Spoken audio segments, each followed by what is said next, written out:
open government, we believe snitches ought not get stitches.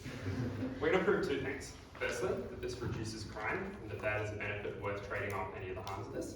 But secondly, that it is done well and is done better than likely alternatives that are likely to happen in a world without this policy. Firstly, on setup. First thing to note is that this House supports debate. There is no fiat or counter-fiat. Things must prove what is most likely in the world where this happens, what is most likely in the world where this doesn't happen. Secondly, what is this likely to look like? We think three things to know. Firstly, as is hinted at in the info slide, for lots of crimes, ranging from small level crimes to larger level crimes that are more significant, there'll be small financial incentives for citizens to report those crimes.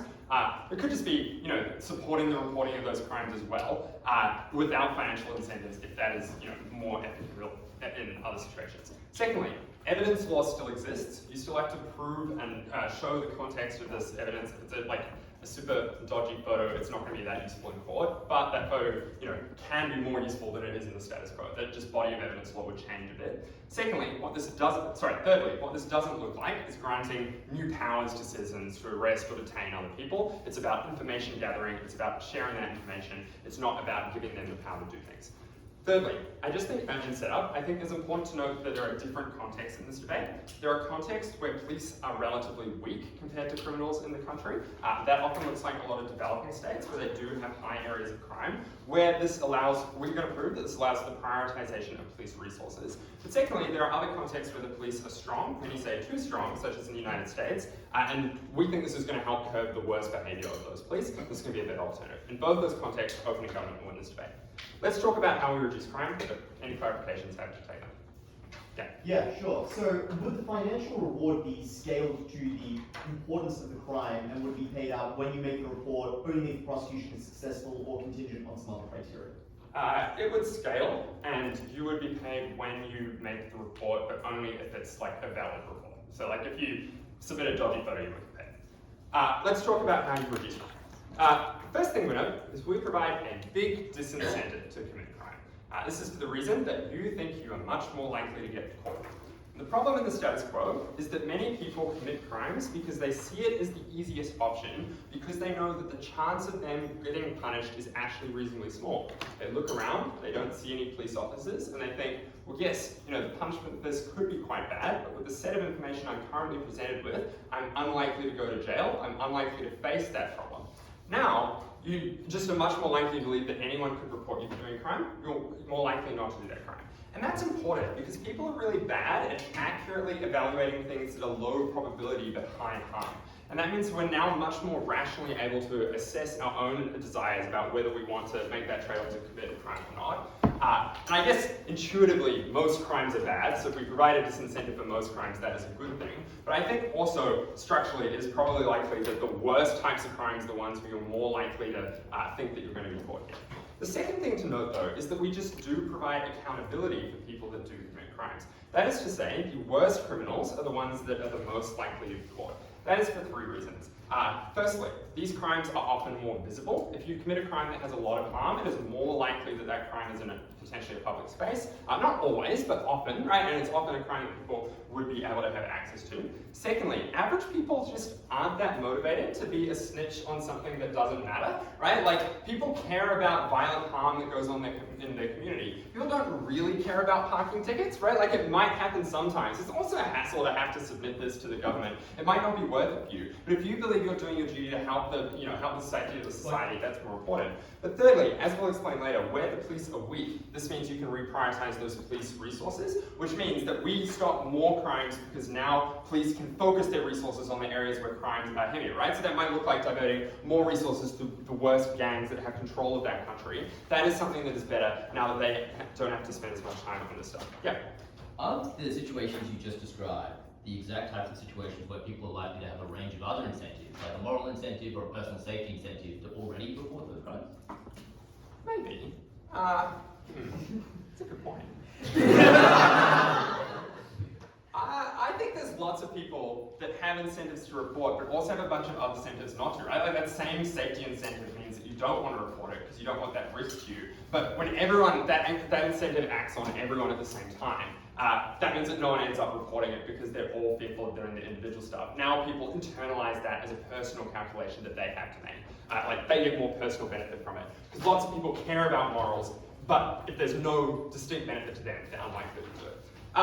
The impact of this is significant, because yes, there are some times where this will be abused, right? Like there are some contexts where it's likely that bad governments use this to create bad things that affect minorities. We're going to explain why it's actually worse on their side for those groups, but importantly, like the benefit is worth it, even if it happens sometimes. Let's explain why people do it well, and it's better than likely alternatives. Again, there are a range of contexts. Why is it done well? Firstly, because it actually takes a lot of effort to do this, right? Like, people, if they want to screw each other over, have a bunch of other ways that they can screw each other over if they don't like the person, right? Like, you can sue them all the time, be nuisance. You can just, like, generally get in their way, right? Like, you can park in the spot in front of them so they can't get out of the car park or something. And it seems like this is a really weird way to get back at that person. Secondly, people just don't have the power to cause harm here, right? Like, you get evidence, and that evidence might assist investigation, but the impacts of that investigation is so downstream from you, so you don't really know that's going to happen.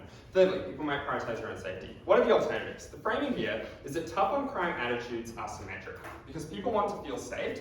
People are divorced from the realities of what it's like to be a criminal, or the median voter is, because states still want control over their citizens. What does that look like in the alternatives that are more likely on our bench? Firstly, you get harsher laws, because the probability of catching a criminal is smaller, so to balance that out, governments make the punishment for being caught bigger, which means you're more likely to get tougher sentencing, mandatory minimums, and other things that are really bad. But secondly, you're more likely to get more police powers. For instance, to shoot. For instance, to not have body cams. For instance, to just deploy more police to areas that are vulnerable. Why is this worse? Firstly, because the people who report on our side are more likely to be part of that community, which means they're also likely to be less racist than police are, but they're also likely to interact with these people better and have a more important conversation that doesn't lead to violence. Secondly, police training is often what creates the harms. It's super alarmist, they've got KPIs that they have to fill, and that means when you have more police, it doesn't matter sort of if they're good police or not. The fact is having more on the scene means they're likely to do a bad job. But thirdly, our citizens are just unarmed.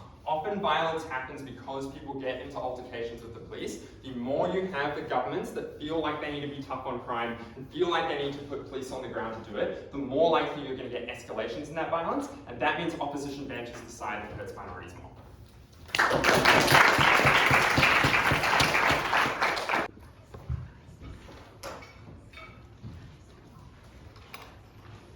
Just gotta max out before the stage.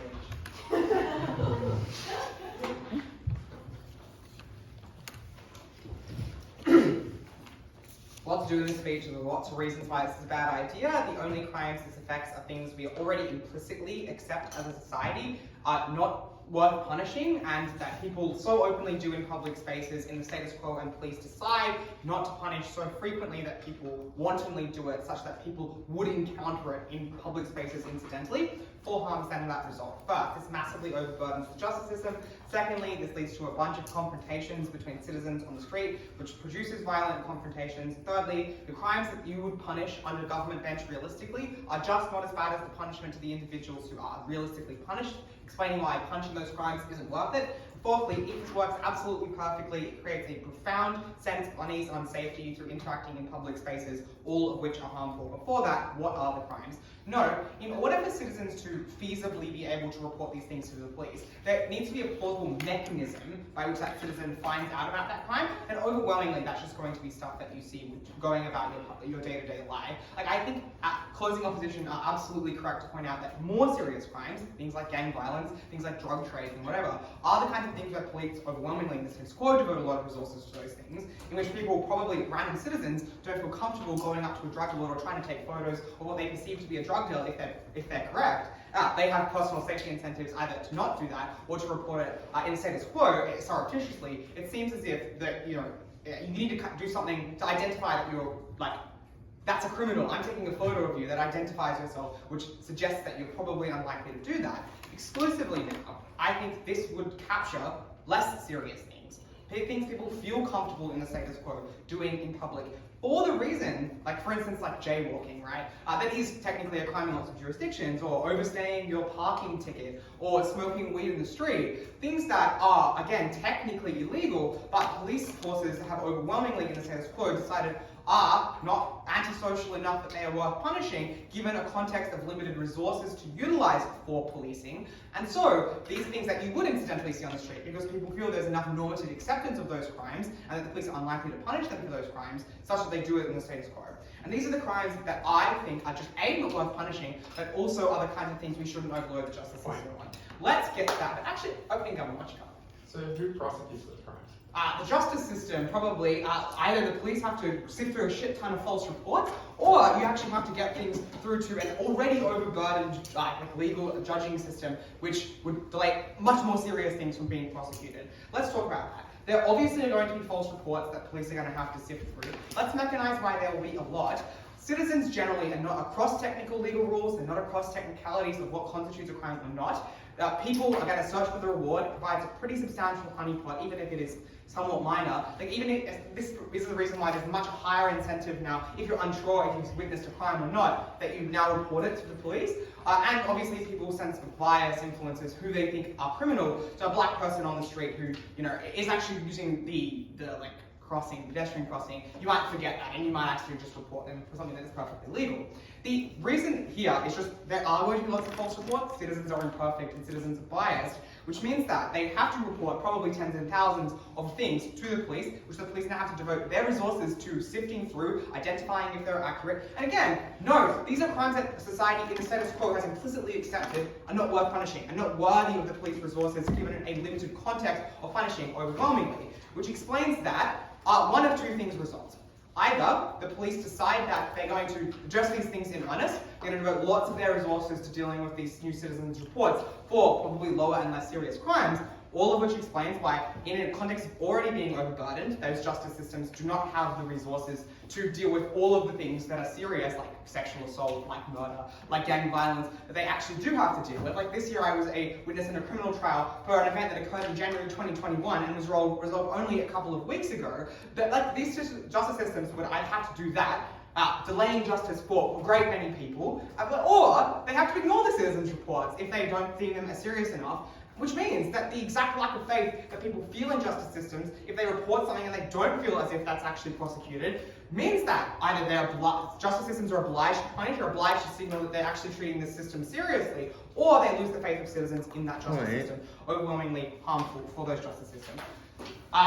This leads to confrontations between citizens on the street, which is likely in some cases to lead to violence. This requires you, in many senses, to identify that you are seeing someone committing a crime in public in the moment. You either have to photograph, provide evidence to the police, you have to in some way get evidence of the report you're going to make such that you can obtain the reward, because you need to provide concrete evidence such that something is, by opening government, passes evidence law so that it gets actually the crime punished.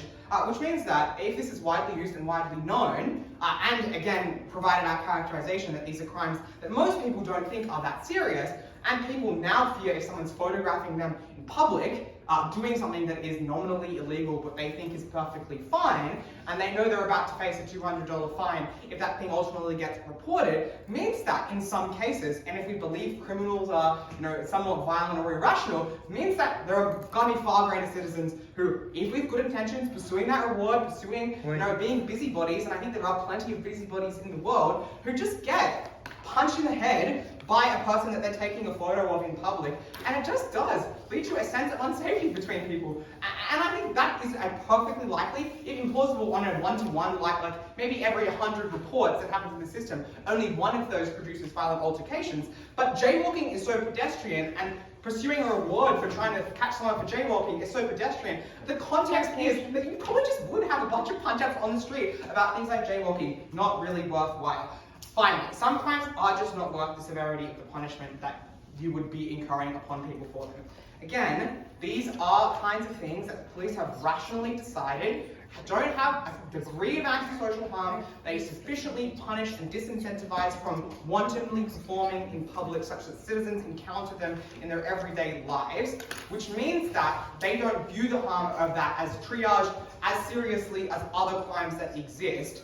So, we can know about these crimes, like parking badly kind of sucks for some people, smoking weed maybe smells bad, and maybe is bad for you as a person, but society accepts and has adapted to those things. You drive differently if you know people widely jaywalk. People accept that they could get hit by a car. If it's actually more punished, as opening government would have it be, much more people get jaywalking fines. I just think that's principally bad, right? Like, a bunch of people receiving $200 fines for something we already have nominally accepted as a society is kind of fine, and we can adapt to without the domain of the legal system. are not crimes worth punishing. For that reason, and much more that's going to come in my wife's speech, proud to reflect.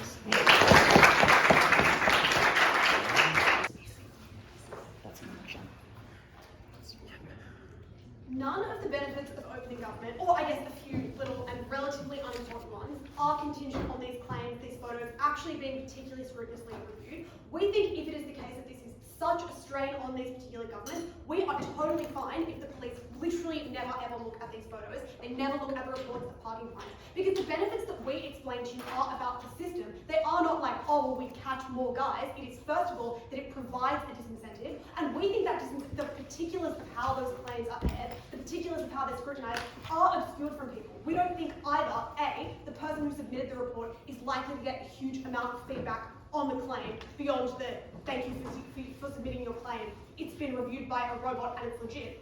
Or we also don't think that people who are committing the crimes and who the disincentive applies to have a huge amount of information about how those claims are aired. All that, which means that the bulk of that kind of analysis from opening opposition just is not that important. We do not care about catching parking tickets. We care about, first of all, like reducing the impetus for over-policing and making it less likely that police are walking the streets and patrolling. And secondly, we care about disincentivizing crime, about making people feel as though they are safe in their community, and those are the benefits that are far, far more important than opening government. So you can discount the vast majority of that speech about like, but there's going to be so many of them and it's so inconvenient. We don't care. We literally don't care if anyone looks at it. I'm going to divide, the way we divide the speech is firstly I'm going to talk about context where the police force is not powerful and we're underfunded, and then I'll talk about context where the police force is powerful and well funded. And the note that I want to make about opening government's case, the reason that it's so neat, is that it deals particularly well with both of those contexts, which just means that our contribution in this debate is particularly large.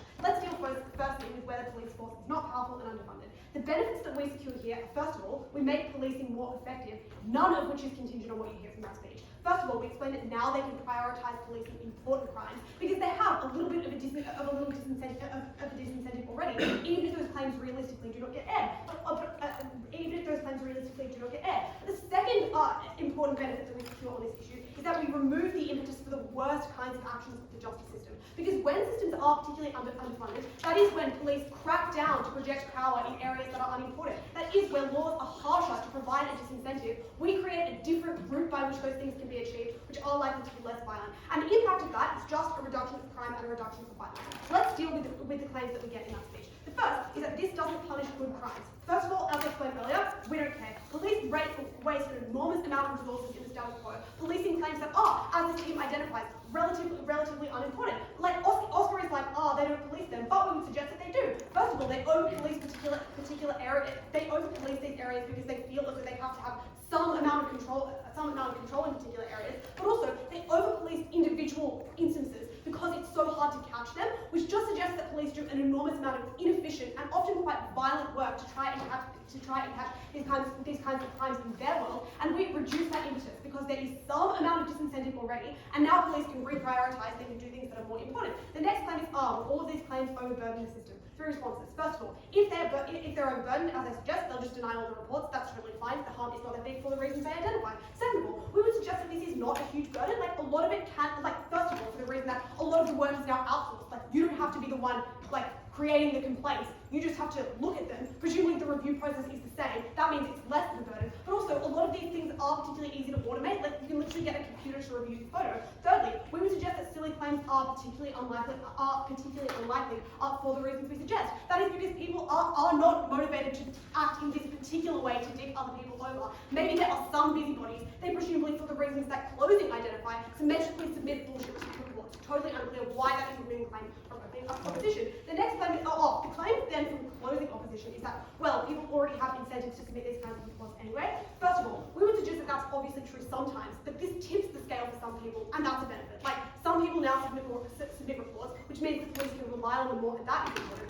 But the second thing we'd suggest is that most of our benefits don't come from whether people actually submit the reports, it's the benefits that come from the formalization of that process, and that benefit is twofold. First of all, because now other people become aware of the strengthened possibility that other people can report them. Because now other people aren't just dickheads; they are dickheads who can get money from it, which is the thing that creates the disincentive to commit crimes. But second of all, we would suggest that it is only when this process is formalised that the police forces can actually rely on it can actually rely on it. And it is only when, and I guess this is also important in other contexts I'll talk about, this is the only context in which it is possible for activist groups to, for example, say, you can stop over-policing that area now because other people can do it. That is particularly important. The next claim is that, well, now there will be a lack of faith in the system. First of all, as I explained, it's just unlikely that people see this feedback or care particularly to see the results of this feedback. Like, you get the tick of approval anyway that you've submitted it. The fact that that claim doesn't get aired, I just not explained why you care that much. But second of all, we suggest that this increases a lot of people's sense of safety. Now they are not being policed by police, they're being policed by their community. That does increase people's ease in their community, it increases their faith in the system, and that is important.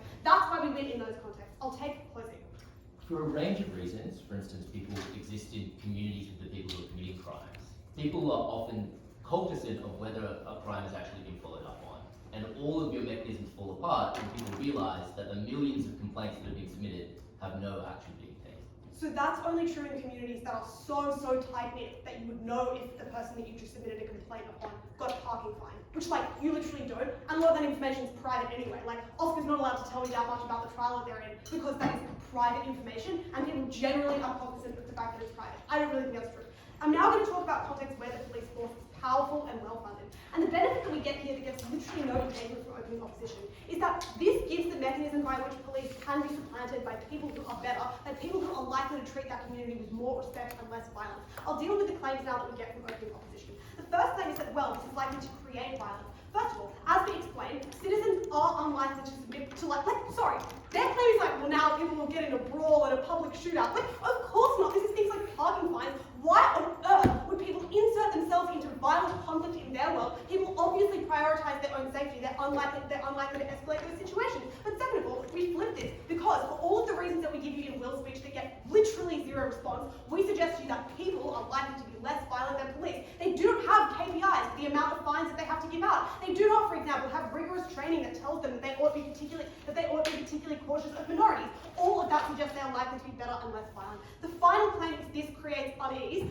As we explained to you, this is uncomparative. Of course, people are likely to feel more at ease when the people that they rely on are their community, when their communities are not being controlled by police. For all those reasons, it's clear opening up.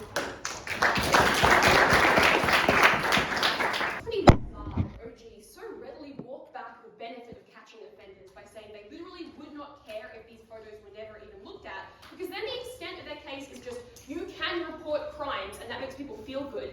Guess what? You can call the police in our world as well. Obviously that benefit is largely symmetricizable. The harms that we point to of having this massively overworked, opening up this opportunity to the public wins this debate for two reasons. Firstly, it is just incredibly likely that it is poorly done. And that, I think, if you care about justice at all, is a harm in and of itself if the way that the system works is working in a flawed way, and especially because the worst harms accrue to people who are impoverished, to people of colour, to people with disabilities, or who already have prejudice against them, who are likely to be reported for nebulous crimes like disturbing the peace under their world in a way that they otherwise would not. But secondly, even if their system works particularly well, you just massively overburden the justice system. I work at the courts. There is like a several-month backlog of hearings, and people sit in jail for the durations of that, and an even more overburdened system is even less just. So, a few questions in this speech. The first is to ask whether this reduces crime. They make a few claims here. The first to say is to say that people commit crimes because they aren't being surveilled. As I flagged in my introduction, obviously you are already surveilled by the public to an extent.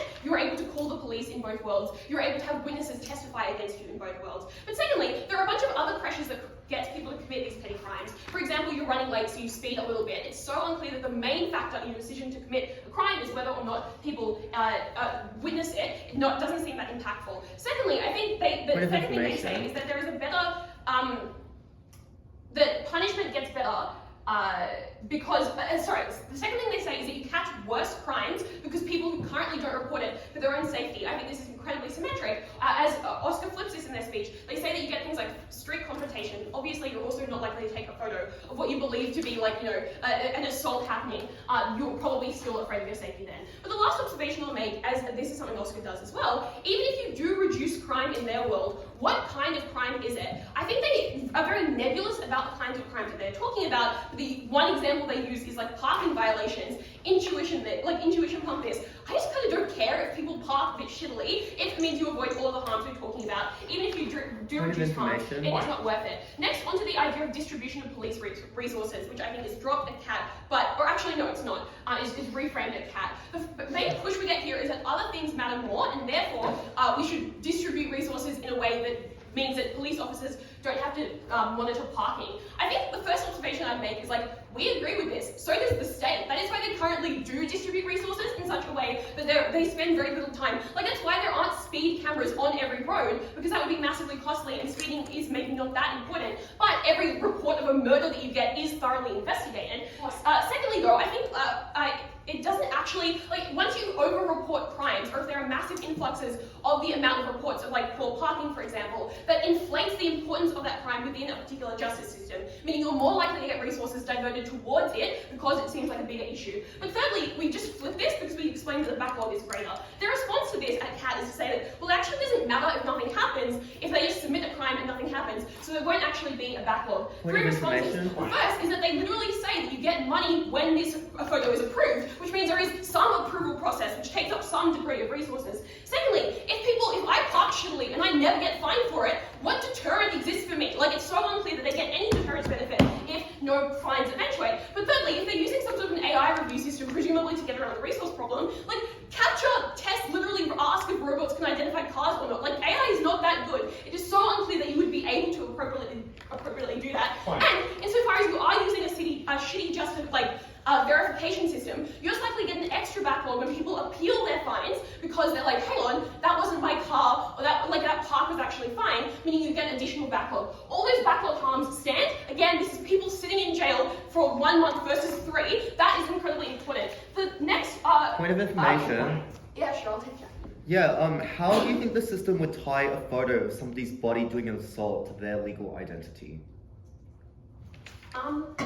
I don't know, and probably neither do the people who would develop the system at this point in time. Like, I just what a bizarre extension. I think, like, it probably, yeah, you know what, you can have it, I don't know. So, let's now talk about over-policing, because this is a benefit that gets, I think, brought out most clearly in CAT speech. And the claim here is that when you have fewer police, you get less police violence and the other harms that come with over-policing. Fine. 3 responses. The first is that I think, like, this system is like pretty transparently about things like small crime.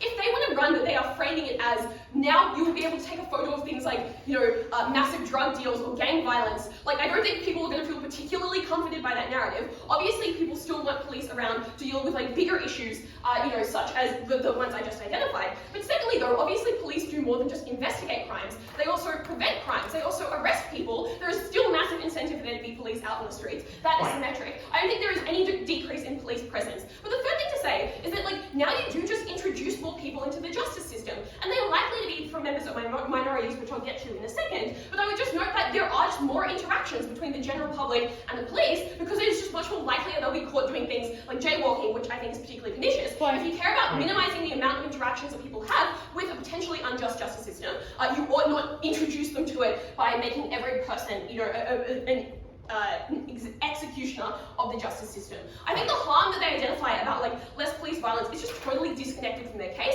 I think it's largely symmetric, but if you care about it at all, vote OO. The last benefit that they try to claim is like, people feel a bit safer. I think that the counterfactual, because they feel like they're being surveilled, I could very easily counter-assert, it's actually pretty weird to be constantly surveilled by your fellow people. It probably makes you feel pretty bad about yourself. It makes you more likely to turn on people in public because you're like, you don't know if they're about to report you for a crime, etc. And people just get super antsy about it. Lastly, I'm going to do a piece of, I think, somewhat new substantive, which is just to explain why this is done particularly poorly. And I think there are a bunch of reasons why these reports are probably going to be wrong. People have particularly poor knowledge of the law. They don't know, for example, what it means to disturb the peace, etc. Obviously, they have a monetary incentive to report crimes. They literally explain it'll just be if you get the check of this photo is not blurry, you will get money. People are obviously likely to over-report in the hopes of making a profit, but also some people just really feel strongly about the idea of preventing crime, and they have very skewed perceptions of what that crime looks like. So it looks like reporting someone who is disabled for disturbing the peace because they're, speaking in a way that you don't see as particularly,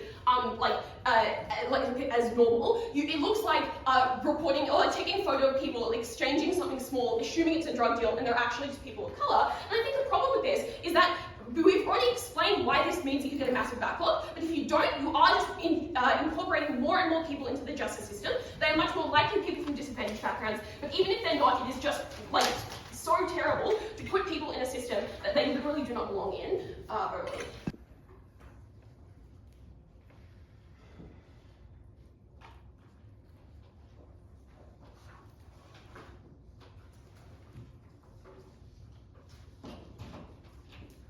Ladies and gentlemen, there is no more heinous a crime than the person who tosses litter out of their car window. It is causing the degradation of the West.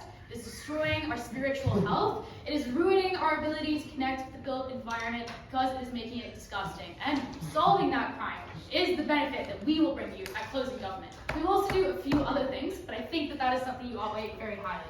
Let's talk firstly about where the biggest change in this debate occurs. And this will be a real extension, I promise this. Because what we are going to do is twofold. Firstly, we're going to deal with opening opposition's material and explain why, because of everything that they achieve in their speeches, you should believe the likelihood of implementation of this is indeed small things. But importantly, there are a few nuances around this. The first one is that this is overwhelmingly likely to only work around vehicular crimes. Why is that the case? Because you have registration plates on cars, those are connected to an online database that matches to the owner of that car and also the make and model of the car that it has been issued to, which means that this is extremely easy to automate, because all you need to do is to think about how things like red light cameras already work, or speeding cameras already work, an entirely automated process. I know you guys say that you shouldn't care about these things, but I'm going to explain they're very important. So, what does that mean then? It means that this probably looks like developing an app where you take a photo, it likely gives you a verification as you line up the camera with the registration plate of the car that confirms that it can read what that registration plate says. And then you probably take a second photo where you step back and get a photo of the entire situation and the car. And similarly, we already have programs on phones that can recognize, aha, yes, you've got the whole outline of the car, good work on you. And then this whole process is likely to be automated in the same way that a red light camera is.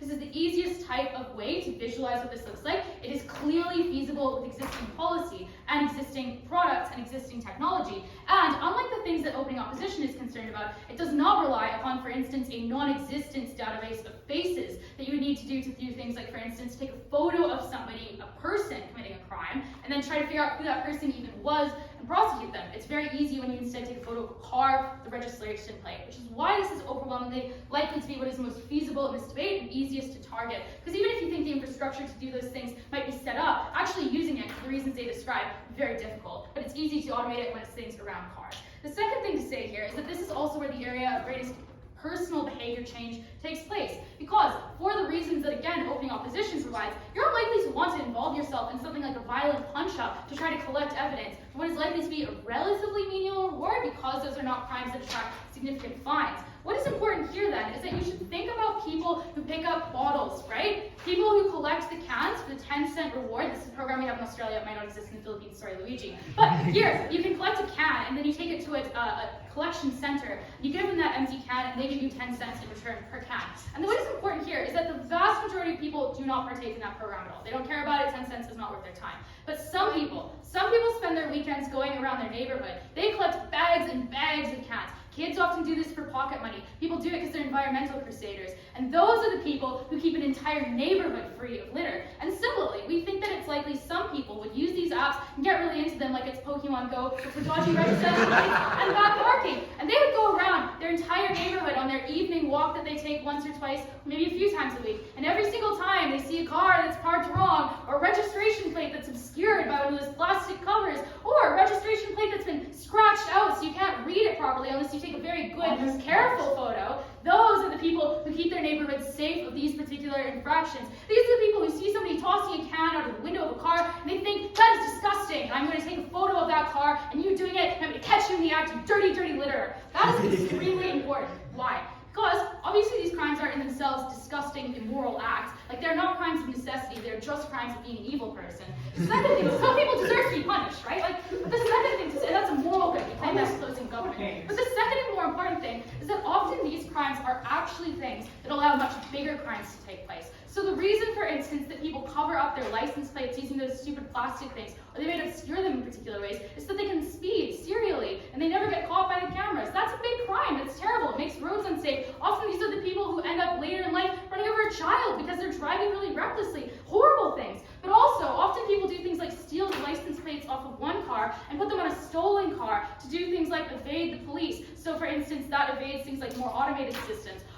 system is excellent, because when you are able to do things like see, for instance, that person's parked dodgily, you do your report, and then it goes into the system. But then the system notices, how interesting, these registration plates are licensed to a black car. This is a blue car that's been taken in the photo. That's when you can actually pick up things like stolen cars and stolen plates, which obviously is not the case in the majority of dodgy parking scenarios, but sometimes you do just pick this up incidentally and you get people their cars back, which is a big benefit. And of course, stolen cars are usually linked to organized crime. So more data and more ability to pick this up is really important and really, really valuable. This is a huge big deal, and all of this flows just from the simple act of catching people out for doing things like littering out of their car window or parking badly or obscuring their registration plates. This is a gigantic benefit in this debate, and it deals with opening opposition's best case and the most obviously likely implementation of this policy as well. So I think that we are clearly getting both class games quite handily. I'm going to extend on this further in a second, but first, closing?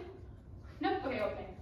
It's pretty hard to take a photo of a moving car that someone is throwing rubbish out of, especially if you're driving, which is when you most interact with cars, which is why red light cameras are pretty good at doing exactly what you're describing, and that's not the extent of the scope of this debate at all. So red light cameras are about when you run a red light, they're not about when you litter out of the car. And I agree, it is challenging to take a photo, but sometimes you can just pull it out, and that is a good thing, and it does deter people. Obviously, again, because I've set up that this is just tossing stuff out of your car, like you don't need to do it, it's not a crime of necessity. I actually think that this deterrence is just more than enough to shift that probability and would seriously stop people tossing stuff out of their car. But again, the more important thing is the incidental data collection and the regular thing that occurs on our side of constantly checking plates and matching them against car makes, which deals with the car theft stuff and other more important things I've described. Last thing to talk about then is just about how this improves quality of life for disadvantaged people, and there are a few things to note here. Crimes like littering and car theft and parking poorly are just things that make these neighborhoods bad. They overwhelmingly happen in poor neighborhoods, because that's where enforcement is least possible, because the police are focused on violence,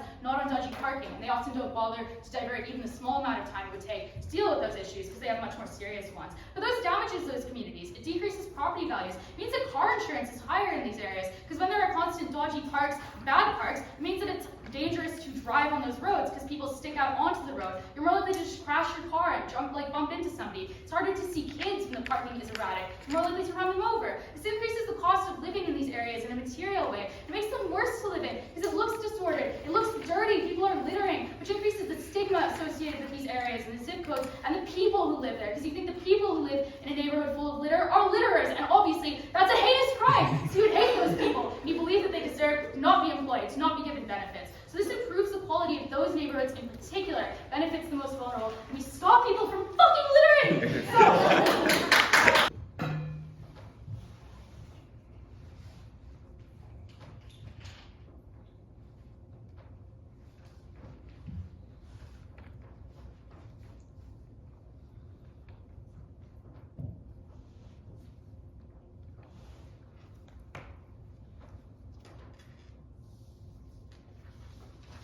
The issue of crime and public safety, time and time again, swings elections because it is something that people care about. But when you ask them why they care about the issue of crime, they never suggest, as closing government tells you, that the issue is that people speed, which is inherently very cool, or no one could give less of a shit. The thing that people care about is things like murder. It's things like assault. It's violent crime that makes them feel unsafe, that makes them scared to leave their house, that means that they don't want to use things like public transport, that means that public spaces are no longer safe for them to engage in, that makes communities far worse and destroys the public infrastructure that allows the civil society to exist. Closing opposition's extension will be incredibly simple. We will explain why this policy makes it so much harder for police to crack down on the types of violent crime that actually pose a real threat to not just people's lives, but also to their capacity to enjoy life and their capacity to exist in public spaces. This is by far the most important impact in the debate. It matters far more than littering, it matters far more than tackling parking enforcement, and it matters far more than perhaps some people get done for minor crimes that do not matter that much. That is why closing opposition will win the debate. 3 parts to this extension. Firstly, I'll prove why the quantity of reports that this will deliver is vast. Secondly, I will demonstrate why the nature of these reports is pernicious.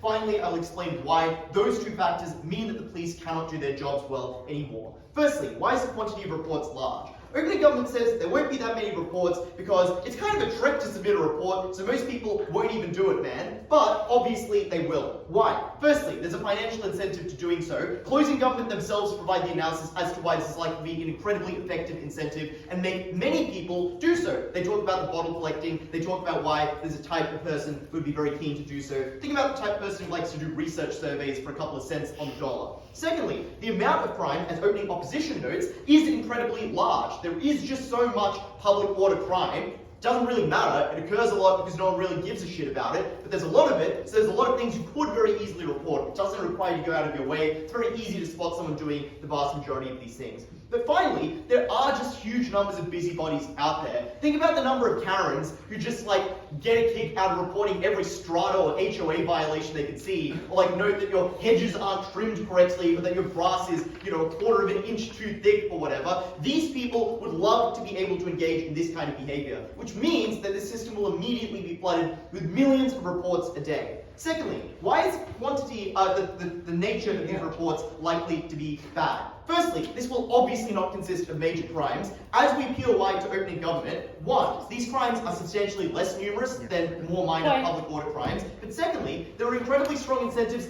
to report these crimes anyway. The fact that, for example, if you see someone being assaulted or murdered, you care about the safety of your community and you would want to do something about it anyway. But secondly, the fact that there's a clear civic-minded incentive to do something. If you know someone has been murdered, if you know someone has been assaulted, there's a clear victim who you know needs your help, who you know suffers if that offender doesn't get punished. Those are incredibly strong incentives to do something about it. The financial reward doesn't make a marginal difference there. Where it does make a reward is crimes you otherwise would not care about or do not think about in the first place. Where suddenly, all these crimes around you are a source of income for you and you're very likely to report them. Secondly, they're far more easy to evidence. How do you demonstrate that a murder occurred in a photo? Very difficult. How do you demonstrate someone's jaywalking? Incredibly easy. Closing government, again, does a lot of work to explain why these would be the crimes that are incredibly easy to report, and therefore the vast majority of them. But thirdly, think about who does this. There are a huge number of very old, old rich people who just live in rich neighborhoods and have lots of free time, are very comfortable cooperating with the police, which is why when you think about who would do this, it's not people from minority communities who don't trust the police and do not want to report things to them. It's people who like to enforce the rules, who don't like minorities, and who want to keep riffraff out of their community for policing behavior of the people around them. So, with all of that said, why does this destroy the efficacy of policing in a way that is really bad? Opening government.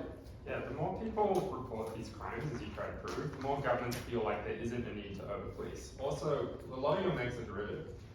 Well, no, not really. But secondly, we would suggest that I'll deal with that in this extension now. So, what is the problem? Opening government tells you the benefit of this reporting system is you now get more reports, which deters people. We've just demonstrated why all those reports will be on minor crimes where we don't really care about deterrence, so that is not a benefit for opening government. Secondly, they say this allows you to reallocate policing away from minor crimes and towards major crimes. The problem with this is, firstly, they don't explain why police weren't already allocated to major crimes, which seems the intuitive premise, right? People care about violent crime, people care about stopping those things, people don't really care about littering and the status quo, which is why the police would already be allocated in that direction. But two, as we indicate, the opposite is likely to be true. You're now likely to force people to focus on minor crimes when they would have instead focused on those major crimes, because there are so many reports of those minor crimes indicating a problem in that area. So, why is policing less effective? The first reason, you waste huge proportions of the police budget paying out millions of reports that come in every day for minor crimes that opening government says in response to a POI would each receive money regardless of prosecution, regardless of whether the photo ever gets any second look afterwards. This drains the budget because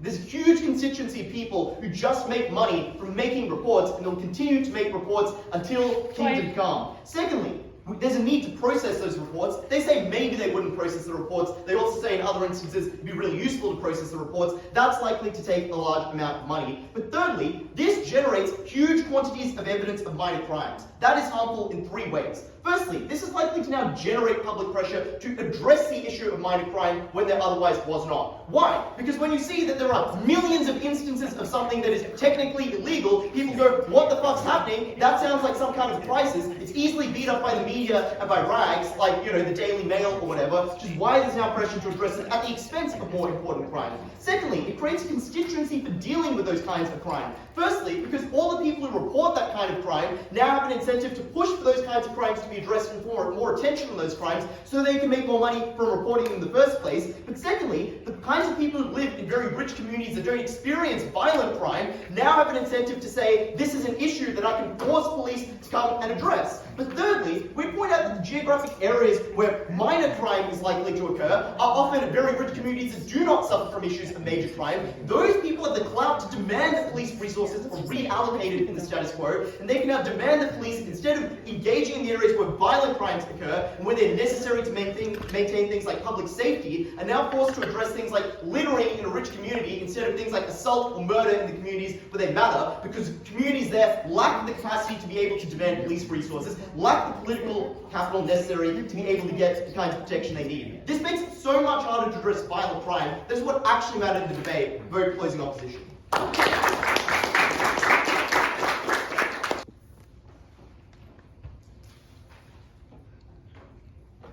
Pour one out for the humble Karen, am I right? This closing opposition team would malign these people whose only desire in the world is to clean up their neighborhoods, make their neighbors' property worth more, stop people from double parking in front of their homes, occupying the streets where their kids play. I think these are some of the worst social order crimes which exist. And the worst thing about this debate is that under the status quo, they go unpunished. And that is the problem closing government solves when we explain to you the way in which this policy most likely would be done. Let's start by looking at a few of the objections we hear from this closing opposition team about why our policy might not work. They have broadly two claims. The first is this idea that perhaps this would be massively draining on police resources.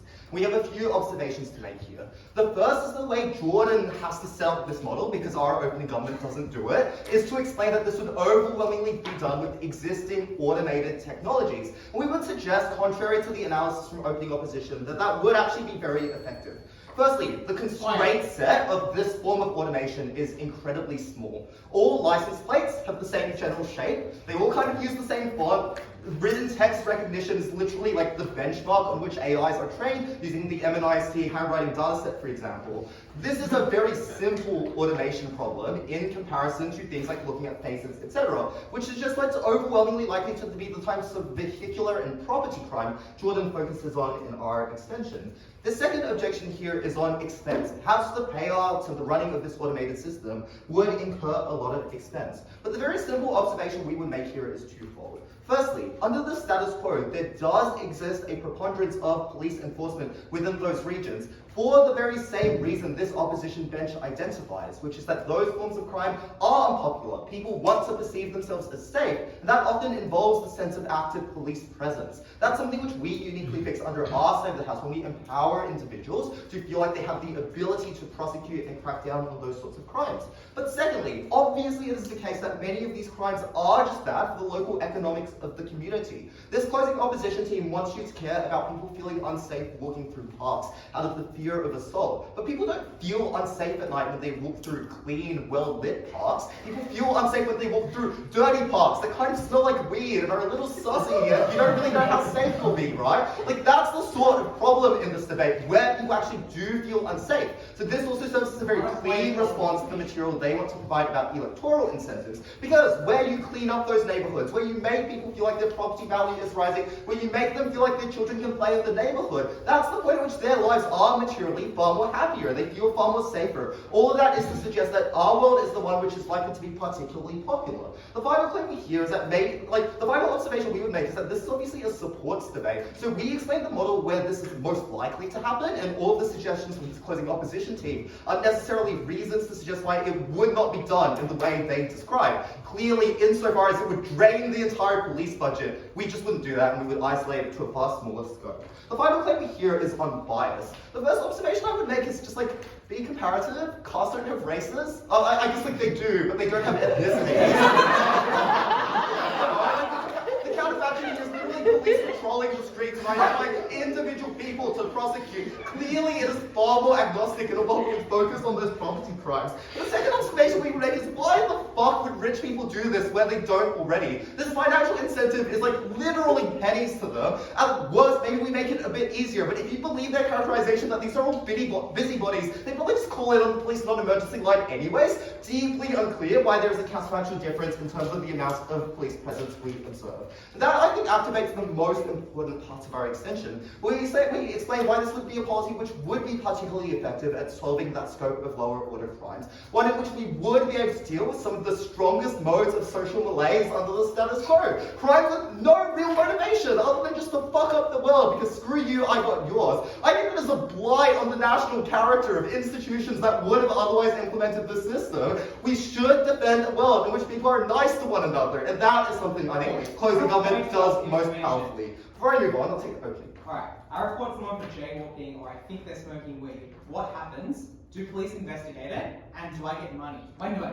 So the first observation we would make is that, per our opening, which is a question better suited for them, you would probably receive your money at the point in which it's deemed valid evidence. But we explained to you that the context of this debate is one where it is particularly easy to discern what is valid evidence and what isn't. Which is why we asked the POI to suggest that this debate is overwhelmingly not around crimes of people, but rather around crimes where we are able to tie closely things like legal identities, which is the context behind what Jordyn sets up in her extension. Let's look then at our opening half. The first observation I want to make about opening half is that they just both appear to be deeply confused about what this debate is about. And I've sourced a few quotations. So for example, in Will's speech, we hear the fact that the worst criminals in society will get caught. They'll be cracked down on, so we won't see any assault anymore. And in Kat's speech, we hear the fact that, well, we don't really care if nobody ever reports anything, because we'll access a form of deterrence nonetheless. Also, this debate is just about tiny little low order crimes like littering. Make up your mind. And that is obviously something closing government uniquely does in this debate. We identify the consistent characterization you'll occupy when you think about who this is likely to affect. We identify the arena in which that change is most substantial and most significantly salient. Secondly, on opening opposition, look, they should make a few observations. The most important one, I think, is just an analysis that, although in the counterfactual, their team claims that police would still implement resources into lower order crimes regardless. But obviously in our world, where we are able to supplant that and make it so that that role is automated and fulfilled by existing technologies, which occupy speed cameras, that is the world in which we get those police to focus on higher order crimes that individuals care more substantially about. Maybe we need to sacrifice a few of them for enforcement. That's obviously comparatively marginal in this debate. The final observation we would make is just that this team says that, well, maybe you get more citizen confrontations and maybe people feel a little more uneasy. But we explain that is obviously far more likely in the world in which, firstly, there is more lower order crime, because we would observe per Jordyn's extension that crime begets crime, and oftentimes identifying lower order crimes can cause you to crack down on higher level institutionalized crime. But secondly, again, the observation around citizen confrontations is exactly why this debate isn't about taking cameras of people who they explain would then be able to beat you up. Rather, it's taking photos of their cars when they're not there. The cars aren't autonomous yet, so they can't run you over. Look, this debate is a pretty limited sample space. You would set it up in a way which is most likely, as our opening identifies. We think that is in the same very standardized way we explained to you at Jordyn, which does solve the world's biggest issue. First our extension, then closing government, then opening government, and why we win. So, starting with our extension. My first observation is there isn't really any direct rebuttal in that Whip speech to our extension. Instead what we get, I think the closest thing we get is to say, oh, well, you guys have also misconceived of the topic. So I'll rebut that in a second when I engage with their knife of opening government, but the only standing direct rebuttal to our claim is to say, you're in the wrong universe, almost.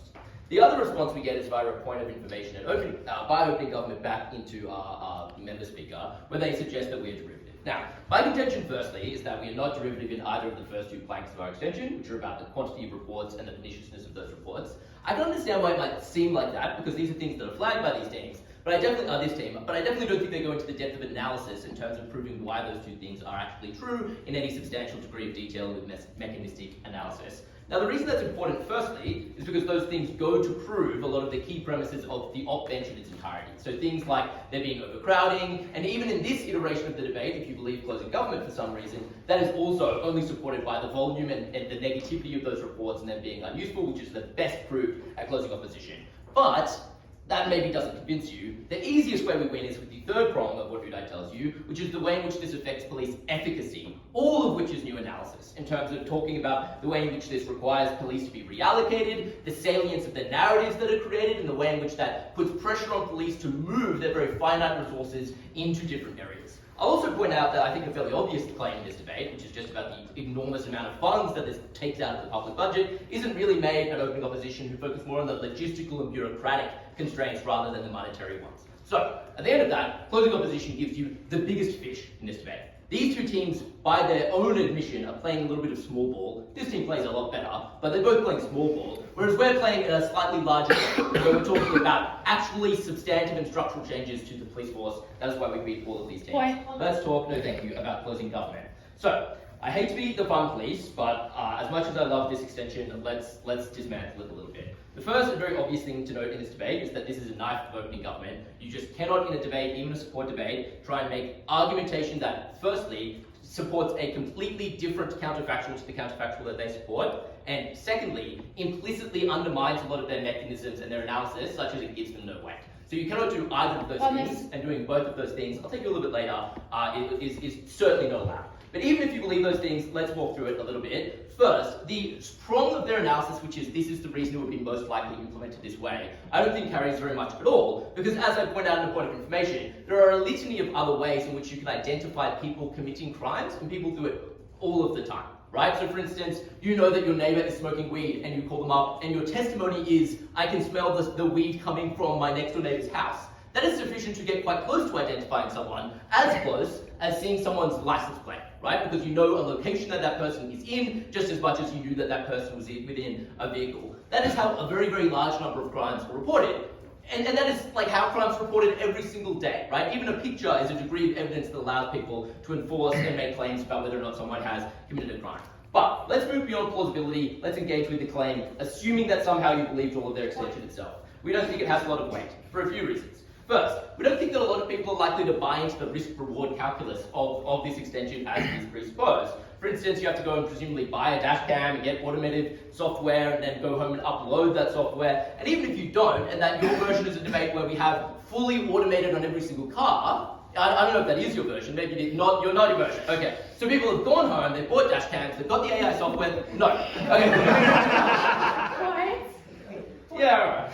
So we don't deny the infrastructure that opening government implies but doesn't clearly step through. What we explain is that an easy thing that would definitely occur is that you get an app on your phone which allows you to take a photograph of somebody's license plate while you're walking on the street. Yep. And that's what creates an automated report which has no strain on the police because it works just like a red light camera. Yeah, okay. Well, I think, firstly, a lot of what I've already said indicates that your analysis doesn't have time to pull away from this team. I think a lot of my other responses will do with the best case view anyway, which are, firstly, that there are a lot of other ways to get this exact same benefit, and by their own analysis, there are a lot of interested parties who are likely to do this anyway. So the sorts of people who are interested in community safety and rejuvenation are probably likely to take reports and pictures of these things anyway, and seem like the last people who are going to be influenced by the $10 or $20 incentive being sort of levied their way. I also think that there are a set of other incentives that either do exist or could exist in a world in which the resources are allocated in a way other than requiring people to get small little bounties for calling in community issues. I also would point out that it's unclear how prevalent a lot of these issues they're describing are, and certainly it's entirely unclear how big the impact of it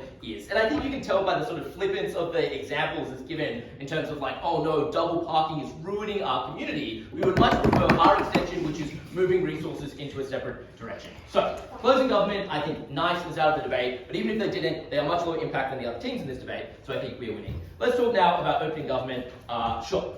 The reason we explain that states police minor crimes is to project power when they're either racist or under-resourced. In our world, A, they don't need to, but B, people don't want them to because they want to get the money from policing. Okay, I think that directly contradicts what you guys actually said, but let's deal with that anyway. So, opening government starts by telling us that they reduce crime because there is now a disincentive. This is undercut by PM's actual line of analysis, which is that people won't snitch for small things, and later the admission that it takes a lot of damage. So, the first claim itself doesn't make a lot of sense. The second thing I would observe is that the more serious crimes, which they don't even try to really police, are very rarely done blatantly and in a way that actually attracts the sort of mechanisms that they're talking about.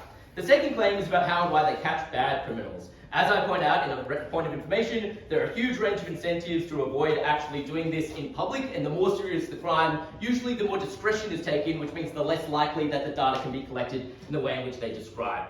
The pivot at DPM is to say, well, this is only about deterrence. As I point out in a POI, this doesn't make a lot of sense. Deterrence exists if people think that others are willing to call them in, and, that others are taking pictures of them or recording evidence, and that they are later then being followed up on. I think that this is unlikely for several reasons. The most obvious of which is, as soon as you realize that this process is not working and this team is not supporting it, it completely falls apart. Why is that process likely to fall apart? Well, there are literally millions of these reports being made, which means as eventually people are likely to realize, no one is following up on any of those reports that are being made. Second, as I point out, these are often close-knit communities. So when you call in a report on your neighbour and then nothing happens for a few days and you call the police and you find out that there is no momentum on that case, you have realised that nothing is happening. Finally, we also just think that this is an enormous news story, that this giant use of police resources has not done anything, and we think there's likely to be substantial journalism about it as well.